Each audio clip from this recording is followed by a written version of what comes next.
조국 전 장관의 부인 정경심 교수에 대한 구속 여부가 이번 주 판가름납니다. 검찰이 본격적인 강제 수사에 착수한 지 55일 만에 이 구속영장을 청구한 건데요. 영장 발부 여부에 따라 후폭풍이 예상되는 만큼 법원의 판단에 관심이 쏠리고 있습니다. 오늘 나이트 포커스 강희용 한양대 특임 교수, 이종근 시사평론가 나오셨습니다. 안녕하세요. 안녕하세요. 네, 먼저 주제어 영상부터 보고 오겠습니다.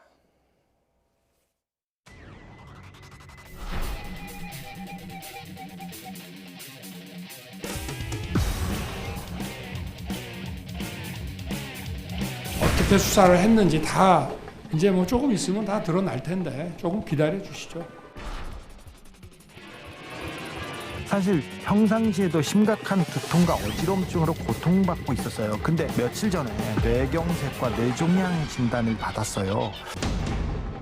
보고받지 않았습니다. 일체 장관 사임한 이후에도 일체 사건을 보고받거나 저희들도 언론 보고 알았습니다.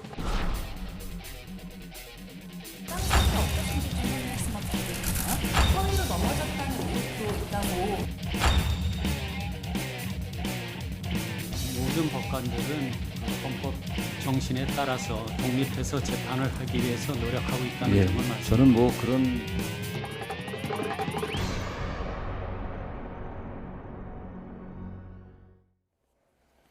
정경심 교수는 그동안 모두 7차례 검찰에 소환돼 조사를 받았습니다. 조사 막판에는 뇌경색과 뇌종양을 앓고 있다면서 진단서까지 내기도 했습니다. 하지만 검찰은 결국 구속영장을 청구했습니다. 그러니까 정경심 교수의 건강 상태가 구속을 피할 만큼 위중하지는 않다, 이렇게 검찰은 판단을 한 것 같군요.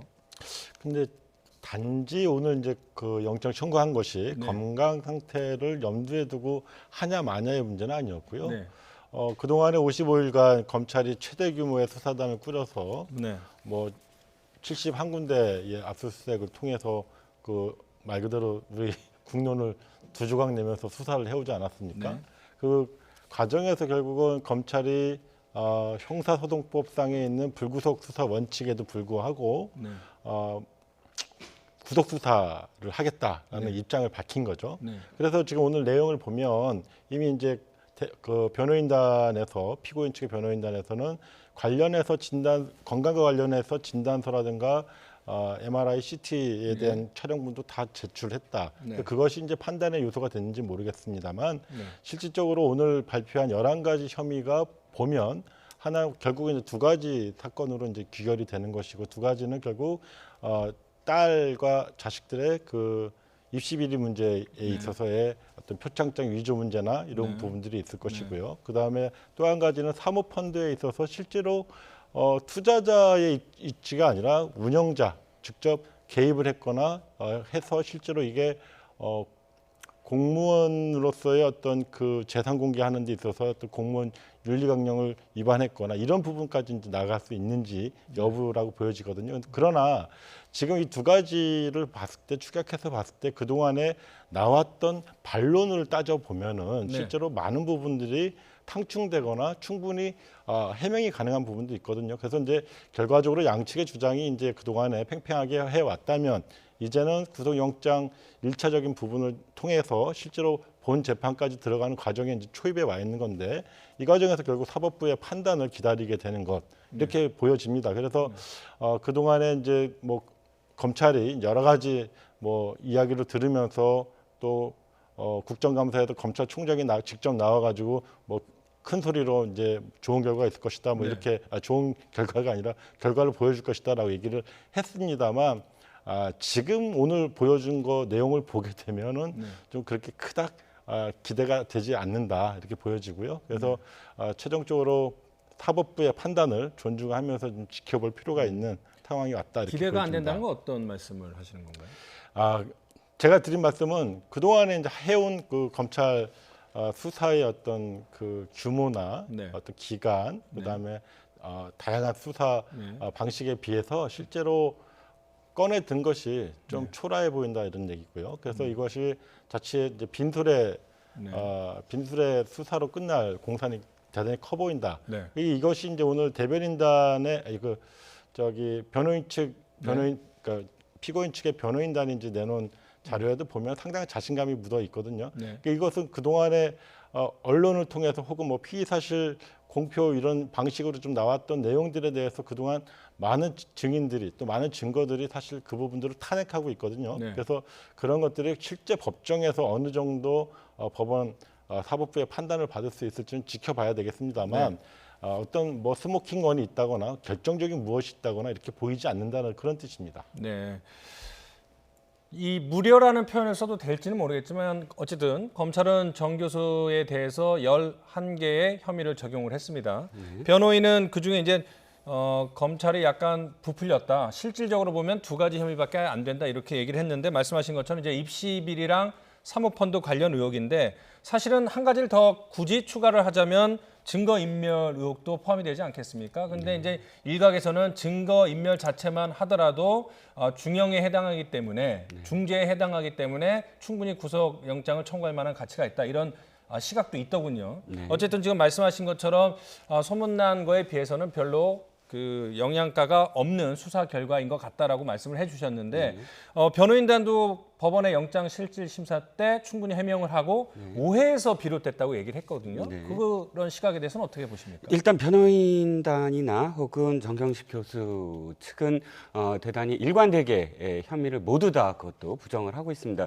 조국 동생의 경우 그래도 일부 혐의를 인정한 것과 비교하면 정경식 교수는 전적으로 전부 다 이제 혐의를 부정하고 있는데 혐의를 부정하는 것 자체, 혐의를 부인하는 것 자체가 나중에 사법부에서 이 영장을 청구하는 데 있어서 사실은 불리하게 작용할 가능성이 많다는 것이죠. 왜냐하면 실제로 그 정경식 교수 측이 교수가 실제로 보여준 어떤 행동들을 보면 PB라고 불리는 그 자신의 집 그 재산을 관리해준 그 증권사 뭐 직원과 함께 동행을 해서 하드를 그 컴퓨터 본체를 빼돌리려고 하는 장면들 또 이 집에 있는 하드디스크를 교체하는 행위, 그 다음에 그 모든 것들과 관련해서 정경심 교수는 PB, 즉 증권사 직원 본인이 했다라고 혐의를 돌리고 있는 점, 이런 것들이 증거인멸 교사 혐의와 직접적으로 연관이 있어서 피고인이 증거를 인멸하려고 할 때, 그러니까 사법부의 여러 가지 판단 중 구속영장을 발부하는 가장 큰 이유 중에 하나가 증거인멸을 하려고 할 때거든요. 아직은 변호인 측에서는 모든 증거라든지 혹은 증인들의 조사가 다 끝나지 않았느냐 했지만 이런 일련의 행위들이 정경식 교수 측에 불리하게 작용할 것이다라는 법조계의 어떤 많은 전망이 있습니다. 사모펀드와 그 공문서, 사문서 위조 관련해서는 저희가 추가적인 그런 자료를 확보하고 있지 않습니다만 일단 간접적으로 증거인멸에 대해서 좀 말씀을 드릴 거는 PB라고 말씀하셨지만 이제 조국 전 장관 가족의 자산 관리인으로 알려진 김경록 씨가 유시민의 알릴레오에서 그런 얘기를 하지 않았습니까? 증거인멸이 맞다. 그래서 유시민 씨가 말리기도 했는데 증거인멸에 대해서는 어떻게 보세요? 이런 겁니다. 일단 이렇게 먼저 정리를 하고 들어가야 되는데요. 여기서 이제 오늘 검찰이 제기한 그 증거 인멸, 그다음에 증거 은닉, 죄는 앞에 2가지가 범죄 혐의로 확정이 돼야 이제 성립이 되는 거죠. 그 자체로 성립되는 범죄는 아니고요. 일단 그런 점을 정리할 필요가 있을 것 같고, 알릴레오 나와서 김경록 PB가 얘기했던 거는 아니 그 유시민 이사장이 그건 증거 인멸이 아니야 얘기했더니 제가 그렇게 생각을 했는데 검찰에서 가서 조사를 받다 보니까 검찰이 증거인멸이라고 하니 그런 것 같다. 그런데 이런 겁니다. 피의자인 그 정경심 교수가 직접 증거를 어떻게 빼돌렸거나 이랬으면 그건 죄가 되지 않아요. 본인이 불리한 것을 빼는 것은. 그러나 이것이 누군가 시켜가지고 즉 증거인멸 교사가 돼가지고 했을 경우에 그게 한 것이다라고 주장을 하면 그런 거라고 인정을 했다는 거예요. 그러나 실제로 그 상황을 그대로 두고 봤을 때는 증거인멸 교사에 해당되지 않는 것이 일단은 하드디스크를 빼냈다, 바꿨다 이렇게 얘기를 하지만 실제로 원래 있었던 하드디스크에 대해서 인멸하거나 자료를 멸실하거나 그러지 않고 그대로 반납을 했다는 것이고 그럼 왜 그걸 교체하러 갔느냐라고 했더니 내가 이제 먼저 9월 6일경에 기소가 되지 않았습니까? 기소가 됐기 때문에 피의자로서 그 부분에 대해서 압수수색을 오기 전에 자기가 유리한 증거들을 확보하기 위해서 그 자료들이 기억의 한계가 있기 때문에 PC에 있을 수 있기 때문에 그것을 확보하러 갔다라고 하는 게 지금까지 진술인 것이고요. 그래서 그 부분은 일부 언론에서 아주 일부의 사실만 보도되고 부각되면서 갖고 왔던 사실의 오인이라고 보여지고요. 그 부분에 있어서 마찬가지로 그 김경록 씨가 KBS, 그다음에 알릴레오 두 군데, 그다음에 검찰 이 세 군데서 진술한 내용이 같다는 거 아니에요? 지금 진술 전문이 다 공개되었기 때문에 그래서 그 진술의 일관성을 봤을 때 검찰이 너 이거 증거인멸이라고 해서 본인이 인정했는지 모르겠지만 실제로 증거인멸에 이르지 않았다라고 하는 것이 중론이라 이렇게 보여집니다. 그러니까 일단 말씀을 정리하자면 앞선 두 가지 혐의, 사모펀드랑 그 표창장 관련한 위조 의혹이 어느 정도 범죄로 소명이 됐을 경우에는 증거인멸에 해당할 수도 있지만 그 두 가지 주요 혐의에 대해서 범죄가 인정되지 않는다면 증거인멸 자체가 성립될 수도 없고, 그리고 김경록 씨가 일반인 시각에서 법적 지식이 없는 상태에서 하드웨어를 교체를 했기 때문에 스스로는 먼저 증거인멸이라고 생각을 할 수도 있겠지만 실질적으로 법률 전문가가 봤을 때는 증거인멸에 해당하지 않을 수도 있다. 이런 설명이신 것 같습니다. 자, 그러면 조국 전 장관의 동생은 아프다는 이유로, 주요 이유로 영장이 기각되지 않았습니까? 물론 그 당시에 이제는 보수 야당이나 반대 진영에서는 영장 실질을 했던 부장판사에 대해서도 여러 가지 의혹을 제기를 하기도 했는데 그런 걸 차치하더라도 조국 전 장관의 동생이 신병상의 이유로 영장이 기각됐다면 이번에도 그런 것이 적용이 될 수 있는지 다시 한번 좀 정리가 될 필요가 있을 것 같습니다.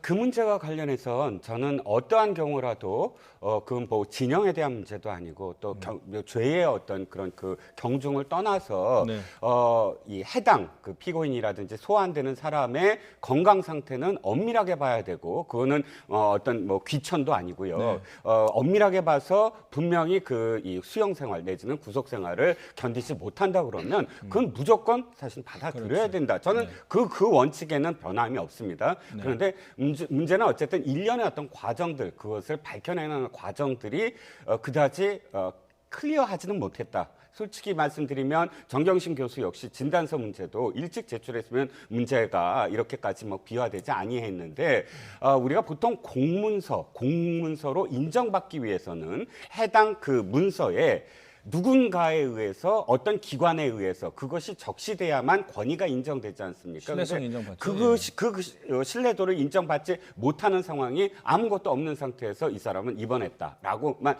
적시되어 있다면 그 논란은 커질 수밖에 없는 것이고요. 어쨌든 지금 뒤늦게라도 진단서를 첨부했다니까 진단서의 어떤 진위 여부는 아직 검찰이 받아들였다니까 그건 인정을 할 수밖에 없겠지만 현재 단계에서 그 단계 지금 그 진단서를 갖고 사법부가 어떻게 판단할 것이냐라는 건 좀 지켜봐야 될 대목이라고 봅니다. 네, 알겠습니다. 자, 윤석열 검찰총장이 국정감사에서 이런 답변을 했습니다. 자신은 정무 감각이 좀 떨어진다. 그러니까 정치적인 판단을 안 하고 본인 입장에서는 원칙에 따라서 수사를 해왔다. 이런 점을 강조를 했던 것 같은데 그렇더라도 이 문재인 대통령의 시정연설이라는 게 상당히 중요한데 시정연설을 하루 앞두고 굳이 영장을 청구하면서 많은 관심이 대통령의 시정연설이 아니라 영장 청구에 가는 부분, 그리고 앞으로 한 2, 3일 안에 영장 발부나 기각되는 것까지 하면 2, 3일 계속 그 관심이 쏠리지 않을 수밖에 없지 않습니까? 그런 부분에 대해서는 어떻게 생각하세요? 결국 법원이 영장실질심사의 결과를 그러니까 언제 내놓느냐 이 차이일 것 같은데 일단은 내일은 아닌 것 같아요. 그래서 어떻게 보면은 이제 이 시정연설이라는 게 내년도 예산안에 대해서 전체 그 기조를 밝히시고 그다음에 전체 운영 계획을 국회에 와서 국민의 대표인 국회에 와서 말씀하시는 자리이기 때문에 어떻게 보면 새로운 시작의 첫 단추입니다. 그래서 그동안에 우리 사회를 발목 잡았던 이 조국 장관 가족에 대한 이 수사를 1차적으로 마무리할 필요가 있다. 사실 정경심 교수에 대한 수사가 이번 수사에서 가장 큰 덩어리거든요. 그래서 이 덩어리에 대해서 그동안에 수사한 결과를, 실체를 꺼내놨다는 거. 그것은 이제 하나의 마무리로 보는 점에서는 오히려 검찰총장이 정무 감각이 있었다 이렇게 보여지고요. 예. 그래서 시정연설 내일 이제 하루에 하실 텐데 하시고 나서 관련돼 가지고 내년도에 예산이 어떻게 운영되고 우리 정부가 어떻게 나라를 이끌어 갈 것인지 대통령께서 이런 부분에 대해서 국민들이 충분히 호응하고 공감할 수 있는 부분은 충분히 시간적 여유는 있을 거라고 보여집니다. 그리고 이제 오늘 11가지 혐의를 일단 내놨기 때문에 이 혐의에 대해서 법원에서 이제 판단할 때 다소 좀 시간이 걸릴 것 같습니다. 그래서 그것이 내일은 아닐 것 같다 생각이 좀 들고요. 네. 아마 목요일 이후가 되지 않을까 싶은 판단입니다. 네네. 자, 오늘 국회에서 법사위 종합감사가 열렸습니다. 정 교수에 대한 영장 청구, 법무부의 사전 보고가 있었는지 관심사였는데요. 장관 직무대리를 맡고 있는 차관의 발언 들어보시죠. 정경심 교수 구속영장 청구한다는 것 검찰로부터 보고받았습니까? 보고받지 않았습니다. 저 일체 장관 사임한 이후에도 일체 사건을 보고받거나 검찰국장에게는 사전에 통보를 할 것. 그 부분도 보고하지 말라고 그랬고 저희들도 보고받지 않도록 하고 있습니다. 자, 그렇다면 영장 청구 사실을 법무부에 보고하지 않았다라는 것은 어떤 의미인가요? 일단 법무부 차관 입장에서는 법무부 장관과 함께 사실은 같은 어떤 정책을 유지하고 또 그 정책을 집행하는 그런 그 공직자 아니겠습니까? 그런데 현재는 어쨌든 직무 대행을 하고 있는 입장에서 이 조국 장관이 자신과 관련된 일을 보고받지 말라라는 어떤 그 이 선 속에서 차관 역시 그 당시 상황을 함께했지 않습니까? 그런데 함께한 사람이 지금에는 내가 직무 대행이니까 보고를 받기 시작하겠다. 그것도 사실은 일관성이 없다고 보여지고요. 저는 김호수 차관의 발언이 사실이라면 그건 김호수 차관의 행동이 저는 옳다고 봅니다. 그 입장을 바꿔서 직무대행이니까 지금부터 보고해야 한다면 그 이후에 또다시 그것은 파문을 일으키고 뭔가 지금 검찰 개혁이 아니라 검찰에 뭔가 개입하려고 하는 시도가 아니냐. 조국 장관 일가에 대한 조국 전 장관 일가에 대한 어떤 정부 차원에서의 어떤 지원, 그 아직도 있는 거 아니냐라는 야당의 비판이 계속 이어질 거 아니겠습니까? 네. 저는 이 지금 태도를 견지하는 것은 굉장히 중요하다고 봅니다. 네. 저도 이제 공감을 하는데요. 그 부분에 대해서. 다만 이 주요 사건에 대해서는 검찰이 대검찰청을 통해 가지고 법무부에 보고하도록 되어 있습니다. 보고하지 않았다라고 하는 것은 그 전에 물론 조국 장관이 본인이 당사자이기 때문에 보고받지 않겠다라고 얘기를 했고, 그런 이제 사퇴를 하셨지 않습니까? 그러면 사실 보고를 하는 게 맞습니다. 그럼에도 불구하고 아까 말씀처럼 현재 어떤 차관이 그러니까 법무부 장관 대행으로서 이 사건이 단지 조국 장관뿐만 아니라 이 문재인 정부 전체의 어떤 이 검찰에 대한 태도까지 결정하는 하나의 요소로 보여지기 때문에 이 부분에도 보고받지 않고 명명백백하게 중립적인 그다음 독립적인 수사를 할 수 있도록 여지를 분명하게 줬다라는 점을 확인한 거 이렇게 보여집니다. 그러니까 이제 주요 사건에 대해서 법무부가 보고를 받는 것은 당연하지만 지금 워낙 민감하기 때문에 일단 독립성 보장을 위해서 조금 자제를 하는 모습이다 이렇게 해석을 하시는군요. 자, 그런데 이제 검찰이 앞서 영장이 기각된 조국 전 장관의 동생을 다시 소환을 했습니다. 검찰에 출석하는 모습 보고 오시죠. 건강 상태 어떠신지 좀 한 말씀만 부탁드리겠습니다. 허위로 넘어졌다는 의혹도 있다고 보도가 나오는데.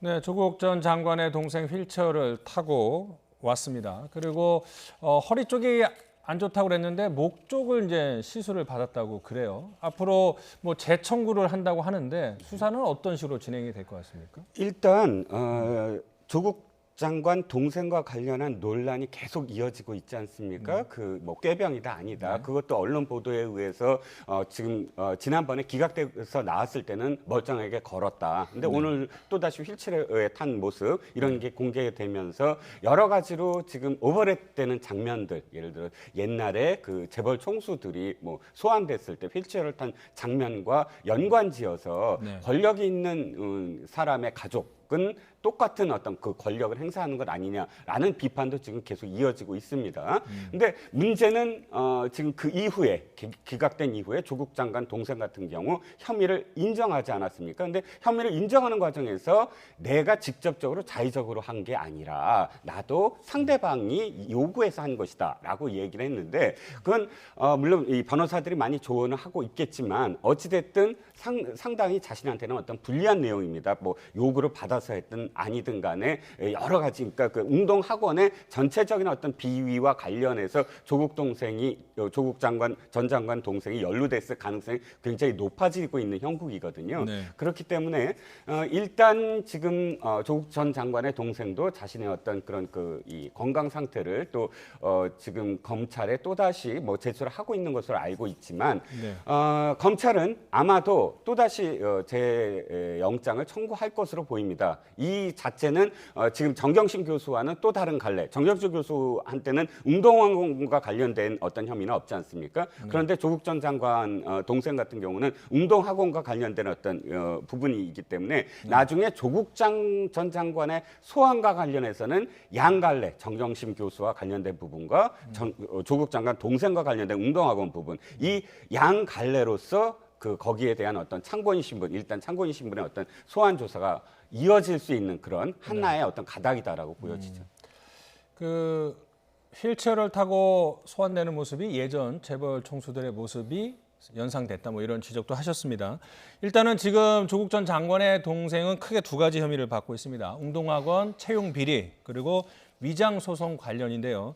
지금 조국 전 장관의 동생은 자신의 혐의를 일부 인정을 했습니다만 주범이 아니라 공범 또는 종범이다 이렇게 주장을 하고 있어요. 그 건 자체가 이제 그 채용 비리 건인데요. 이 건은 애초에 그 수사 대상이 아니었죠. 그러니까 말 그대로 별건 수사였습니다. 네. 별건 수사였기 때문에 재판부에서 이 부분에 대해서 별건 수사에 대해서 검찰이 갖고 온 거에 대해서 좀 탐탁지 않았던 것 같고요. 네. 그리고 그 부분에 대해서 일단 조국 동생이 그 부분에 대해서 어느 정도 시인을 했고 그런 또 거기에 실제로 그 주범을 일단 구속을 시켜놓은 상태이기 때문에 그 부분에 대해서는 보지 않았던 것 같고요. 다만 핵심이 됐던 거는 처음부터 문제가 됐던 게 운동하고 공사대금에 대해서 허위 소송이냐 아니냐. 네. 그 소송으로 인해서 학교에 해를 끼쳤냐 안 했냐 그 100억 배임에 대 정도의 그렇죠. 그러니까 이 배임에 대한 건데 이 부분은 충분히 다툼의 여지가 있다는 게 재판부의 판단이었거든요. 그래서 불구속 처리가 된 거고요. 네. 그래서 그 부분에 대해서 이제 다툼이 있기 때문에 그러나 그 이후에 이제 뭐 달리 검찰이 보강할 만한 내용은 없다 이렇게 보여집니다. 그리고 지금 뭐 꾀병으로 몰고 가는데 넘어졌다고 하니까 검찰이 심지어 가갖고 그 넘어진 장소에 가서 CCTV를 입수해가지고 들여다봤다고 하고 그래서 뭐 허리 디스크인데 왜 허리 디스크가 아니고 또 목이 아프냐 이렇게 또 따지고 하는데 실제로 이번 일에서 좀 중요하게 봐야 될 거는 뭐냐면요. 병원에서 소견서를 쓸 때 이렇게 경추에 이제 이게 인대 고라증이라 그래갖고 인대가 뼈처럼 굳어지는 증세라는 거예요. 본인이 밝힌 내용입니다.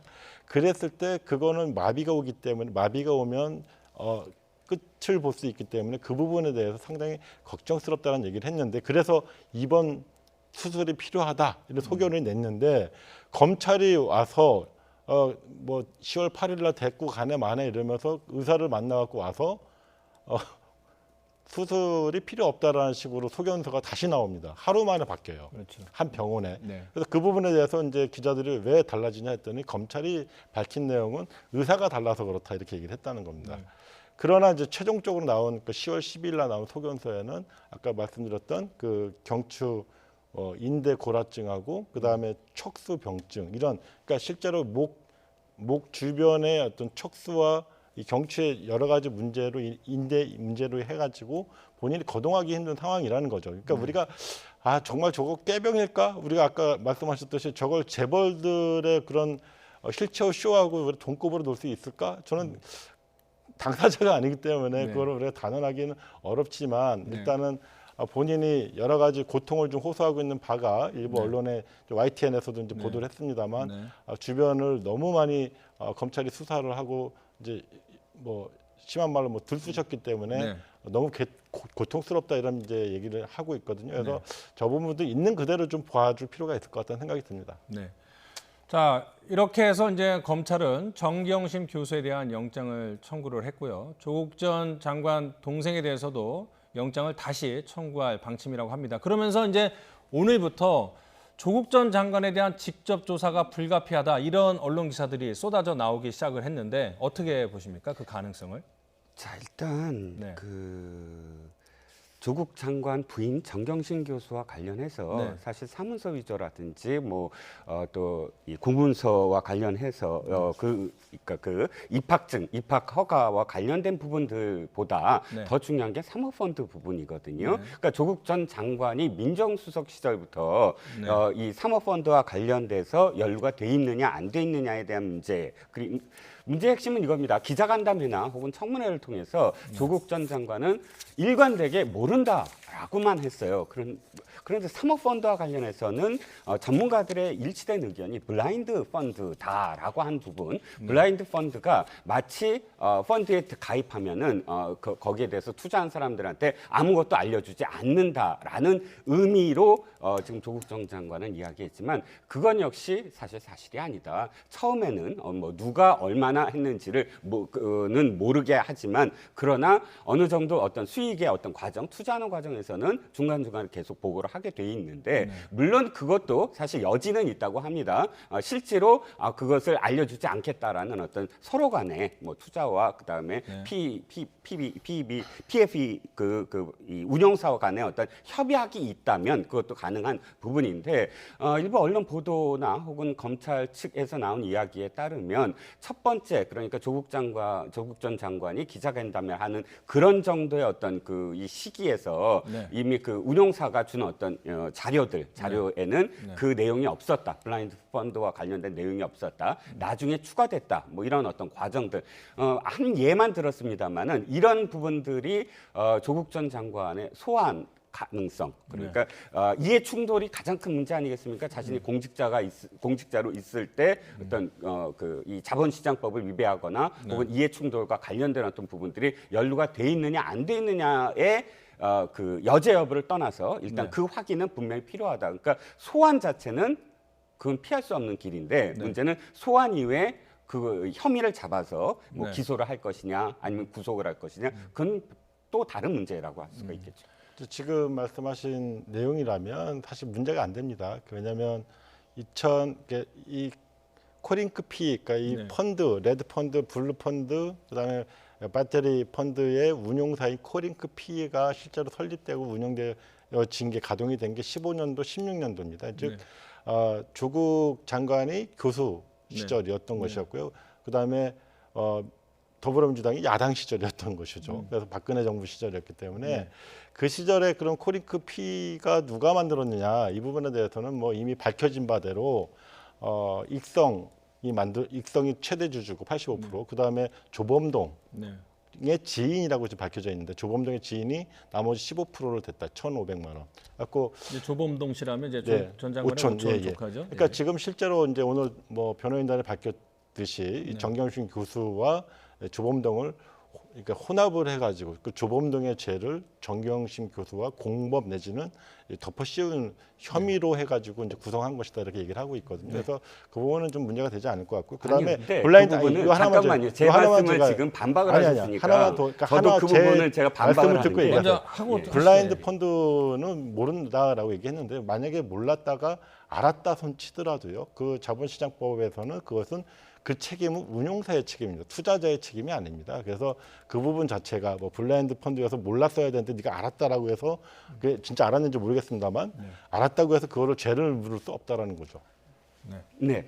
자, 한 가지씩 다시 정리를 하면 2016년도 맞습니다. 그런데 그 PB라고 하는 그 증권사 직원이 2016년도에 정경심 씨가 찾아와서 이 코링크 피와 관련돼서 문의를 했다는 거예요. 이것을 믿어도 되느냐. 그러면 정경심 씨는 2016년도에 이 코링크 피라는 존재를 알고 있었다는 것이죠. 그러니까 모른다라는 대답 역시 허위입니다. 두 번째, 그런데 알고 있음에도 불구하고 2017년도에 투자를 한다. 그러니까 그 이전에 그것이 실제로 뭐 5억 원이라든지 이런 것을 빌려줬는데 빌려준 게 아니라 우회적으로 투자를 했느냐 안 했느냐라는 건 다툼의 여지가 있습니다. 하지만 2016년도이기 때문에 민정수석 시절과 다르다라는 건 다르죠. 왜냐하면 2016년도에 이미 부인은 알고 있었다라는 거예요. 그렇기 때문에 그걸 알고 있었는데도 불구하고 2017년도에 이 사모펀드에 가입을 뭐 투자를 한다? 이것도 좀 앞뒤가 안 맞는 얘기고. 그러니까 이런 모든 것들을 지금 제가 이제 하나만 지금 시간상 하나만 예를 들었는데 이 자리에서 하나씩 그것이 아니다 그런다면 저도 교수님 말씀 하나씩 아니다라고 할 수가 있는 것이거든요. 네, 지금 논의가 이제 시작점으로 다시 돌아가야 되는 거기 때문에 어차피 이제 영장이 청구됐으니까 이 문제는 여기서 정리를 하고요. 대통령이 오늘 7대 종단 지도자들을 만나서 의미심장한 이야기도 했고 들었습니다. 먼저 어떤 이야기들이 오갔는지 인터뷰 내용 한번 들어보시죠.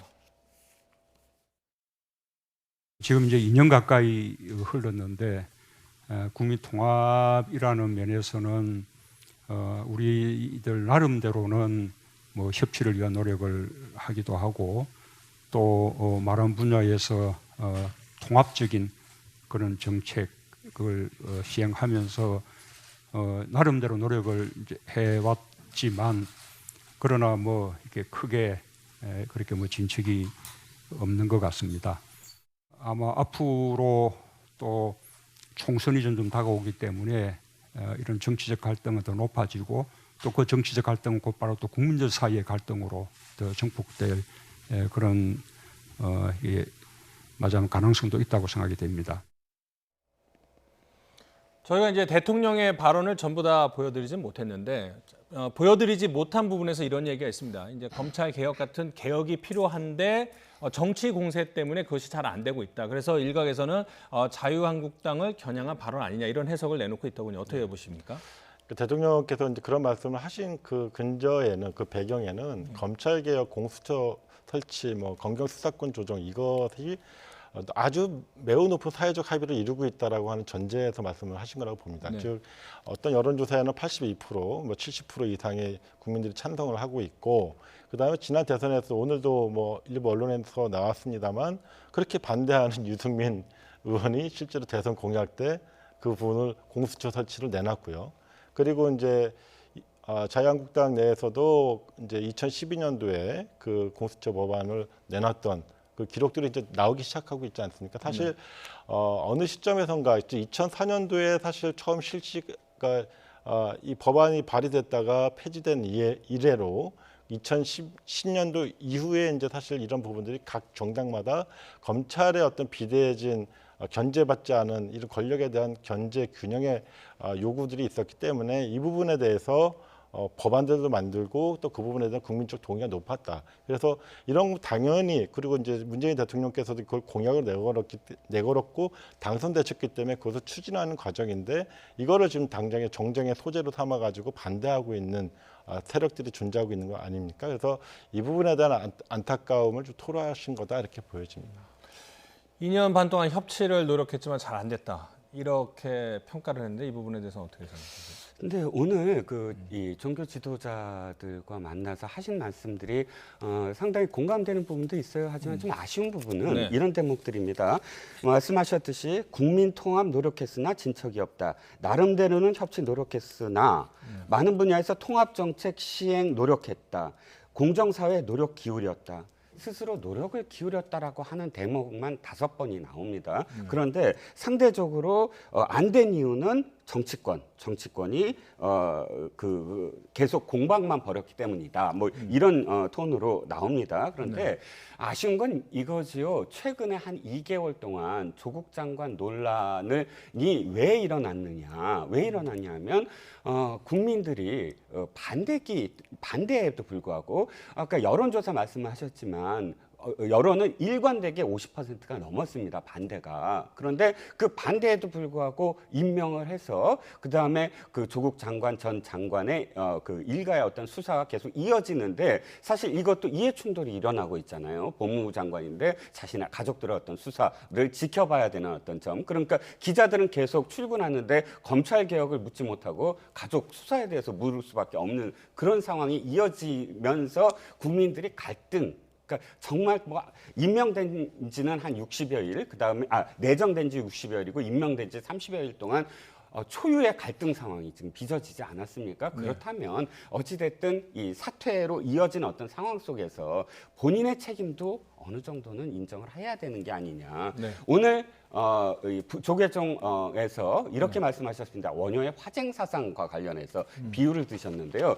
원효의 화쟁 사상에서 원효 대사가 가장 이것이 나쁘다, 이 분열로 이끌어가는 것이 나쁘다라고 지적한 부분이 이겁니다. 자기를 칭찬하고 남을 헐뜯는 것, 이것이 가장 큰 상생을 못하게 만드는 원인이다. 이렇게 지금 지적을 했거든요. 저는 대통령의 어떤 인식이 정치권에 대해서만 엄격하고 상대에 대해서만 엄격하지 말고 자신이 아끼는 사람들한테 엄격하고 자기 자신한테 엄격해야지 사실은 공정하고 뒤에는 균등하고 결과는 정의로운 어떤 사회가 되지 않나라고 생각을 지금 합니다. 말씀을 하셨으니까 오늘 조계종 총무원장이죠. 원행 스님이 화쟁 사상에 대해서 이야기를 했는데 어떤 내용인지 들어보고 말씀 이어가도록 하겠습니다. 고승 원효 스님께서 화쟁의 가르침을 주셨습니다. 고려시대 의천 스님은 원효 스님을 평하기를 화백가의 쟁지단하고 득 일대지공 지론을 이뤄내신 분이라고 하셨습니다. 온갖 서로 다른 주장의 단서들을 잘 찾아 융합하고 늘 세상에서 가장 공정한 논설을 이루어내신 분이라고 평가하셨습니다. 화쟁의 중심은 지공에 있다고 생각합니다. 지극히 공정하고 가장 공정한 경지라는 의미입니다. 대통령님께서 추구하고 계시는 공정사회는 바로 이러한 가치를 추구하는 사회가 아닐까 생각합니다. 네, 종교적인 내용이고 좀 어려운데 쉽게 설명을 해드리자면 다른 종파의 이론까지도 수용을 해서 더 큰 융합된 그런 이론을 만들어서 지극히 공정한 그런 선을 추구하자 뭐 이런 내용인데요. 지금 평론가님께서 말씀하신 것처럼 본인에게 좀 엄격해야 되는데 그렇지 못했다라고 지적을 해주셨는데 그 부분에 대해서 어떻게 반론을 하실 수 있을까요? 그 부분에 대해서는 실제로 언론이 좀 이렇게 많이 안 나온 것 같아요. 그 말씀을 다 하시고 말미에 이 모든 부분에 대해서 대통령인 저부터 통합과 화합을 위해서 노력하겠다. 그리고 여기 계신 7대 종단 지도자분들께서 함께 응원해 주시라라는 취지로 이렇게 말씀하셨고 정확한 워딩은 저부터 하겠다라고 다시 한번 노력하겠다는 얘기를 합니다. 그래서 이거를 대통령께서 마치 자기는 뚝 빼고 남을 탓한 것처럼 오늘 언론 보도가 많이 나왔던데 그런 건 아니라는 점을 좀 밝혀드립니다. 네. 자, 시간이 좀 빨리 지나가서 저희가 다른 주제로 넘어가 보도록 하겠습니다. 오늘 군인권센터에서 아주 의미심장한 주장을 했습니다. 여러분들 뭐 예전에 많이 문제가 됐었던 거죠. 기무사의 계엄령 문건에 관련해서 원본을 찾았고 거기에 계엄령과 관련된 구체적인 계획, 날짜, 실천 방안들이 다 적시되어 있다. 그리고 당시 총리이자 대통령 권한대행이었던 지금의 한국당 황교안 대표가 이 내용을 다 보고 받았을 것이다. 뭐 이런 주장을 했는데 먼저 그 내용부터 녹취 한번 들어보시죠. 군인권센터는 한교안 자유한국당 대표가 기무사 계엄 문건 작성 과정에 연루되었을 가능성과 관련한 증거를 확보하였습니다. 계엄 선포 필요성을 다루는 부분에 NSC를 중심으로 정부 부처 내 군 개입 필요성에 대한 공감대 형성이라 적시하였습니다. 당시 NSC 의장은 대통령 권한대행 한교안이었습니다. 한교안 대표는 권한대행 직무가 개시된 이후 2016년 12월 9일과 2017년 2월 15일, 2월 20일 세 차례 NSC에 참석하였습니다. 시기상으로도 한교안 대표 등 정부 주요 인사 간의 군 개입 필요성에 대한 논의가 오갔을 가능성을 충분히 의심해 볼 수 있습니다. 자, 군인권센터에서 공개한 이른바 원본, 앞서 말씀드린 대로 D-Day까지 정해져 있습니다. 탄핵 이틀 전에 계엄령을 선포를 하고 그 과정에서 일어날 수 있는 여러 가지 소요 사태를 어떻게 병력들을 배치해서 차단할 것인가, 뭐 이런 구체적인 실행 계획이 나와 있는데 핵심은 황교안 대표가 당시 대통령 권한대행으로서 알았을 것인가. 근데 지금 날짜 3곳 NSC에 참석한 3 날짜를 짚어줬는데 제가 보니까는 그 문건이 2017년 2월에 작성을 했고 NSC에 2015년을 제외하면 2번 참석한 걸로 되어 있더라고요. 그러면 과연 보고를 받았을 것인가가 이제 논란의 핵심 아니겠습니까? 문건을 보셨으면 아시겠지만 이제 오늘 뭐 초점이 이제 NSC 의장 네. 대행으로서, 네. 그러니까 대통령 권한 대행으로서 황교안 그 당시 국무총리가 알았느냐 네. 이건데 네. 실제로는 거기에 이제 문서를 보면은 네. NSC 국무총리실이 아니라 국무총리실 NSC 이렇게 나옵니다. 그러니까 네. 실제로 그때는 대통령이 직무정지 상태였기 때문에 국무총리실 중심으로 돌아갔고 NSC에서의 의장의 지위를 갖고 있었고 NSC는 기재된 것이 안보실장 등 이렇게 되어 있습니다. 그래서 실제로 총리로서 이미 이 사항을 알고 있지 않았겠느냐. 이것이 이제 기무사에서 작성된 보고서인데 이 부분들이 사전 준비 단계부터 해가지고 실제 집행 단계까지 쭉 그 로드맵이 나와 있는 것이고 그 과정에서 여러 차례 보고될 수 있는 그런 정황들이 확인되고 있습니다. 단지 NSC 의장으로서가 아니라 국무총리로서 보고받을 수 있는 라인에 있었다 이렇게 보여집니다. 그러니까 보고를 받았을까 아니면 그런 계획은 있지만 실질적으로 이제 보고를 했는지는 모르기 때문에 의혹을 제기한 군인권센터에서도 알았을 수도 있다였지 알았다는 아니었거든요. 그 가능성 어떻게 보세요? 저는 근데 그것이 가장 큰 핵심 쟁점이라고 봅니다. 군인권센터는 지금 사실은 공식적인 군과 관련된 시민단체입니다. 그리고 단지 그냥 시민단체가 아니라 인권위원회에서도 소속돼 있고 또 군과 관련해서 여러 가지 군대 내의 산하 기관의 자문 단체로도 등록이 되어 있습니다. 네. 그렇다면 굉장히 엄중해야 되는 그런 상황이죠. 네. 국회에서 국정감사에서 그냥 추정하는 것으로 연관성을 마치 있는 것처럼 그렇게 여지를 남겨두는 것은 그 아까 말씀드린 대로 공식적인 어떤 단체가 표현하는 것은 굉장히 부적절한 게 아니냐. 네. 지금 보면 그 문건 이미 작년부터 상당히 그 사본도 나와 있었죠. 네. 그 문건의 대전제는 당시의 어떤 촛불 집회가 평화 집회였습니다. 인정하는데 만약에 그 평화 집회가 아니고 폭력 집회로 될 경우 그 다음에 어떻게 하는 어떤 수순에 관련된 그런 그 기승전결이 있었거든요. 네. 그런데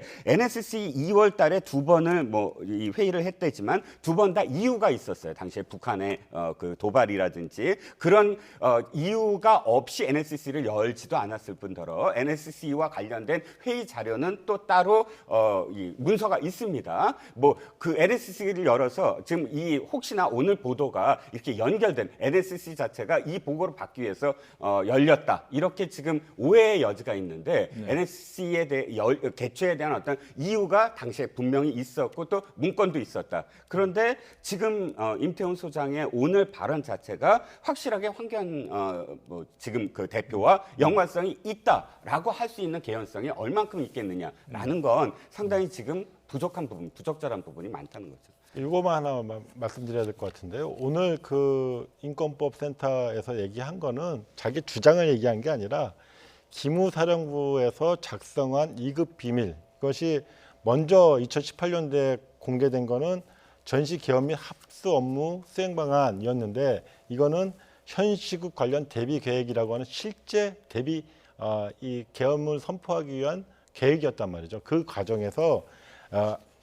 NSC를 중심으로 정부 부처 내에 군 개입 필요성이 있다라고 하는 것을 적시가 되어 있습니다. 그 부분을 얘기하면서 NSC 의장이었던 황교안 대표를 거론한 것이죠. 본인 주장을 일방적으로 얘기한 게 아니라. 일단 자유한국당에서 이제 명백한 가짜 뉴스를 했는데 혹시 파문이 더 커지고 논란이 되면 저희가 다시 한번 짚어보는 그런 시간을 마련해 보도록 하겠습니다. 오늘은 두 분 말씀 여기까지 듣겠습니다. 고맙습니다. 감사합니다.